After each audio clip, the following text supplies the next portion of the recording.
ଗନ୍ଧଲେପନ ଯାତ୍ରା, ଯାହା ଚନ୍ଦନ ଯାତ୍ରା ନାମରେ ବହୁତ ପ୍ରସିଦ୍ଧ।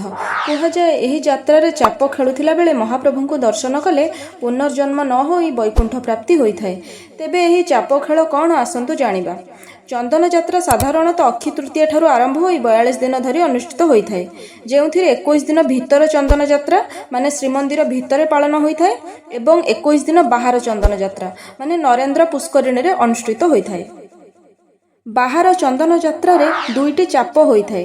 ବଡ଼ ଚାପକୁ ଭଦ୍ରା କୁହାଯାଏ, ଯେଉଁଥିରେ ରାମକୃଷ୍ଣ ଏବଂ ପଞ୍ଚ ମହାଦେବ ବିଜେ ହୋଇଥାନ୍ତି।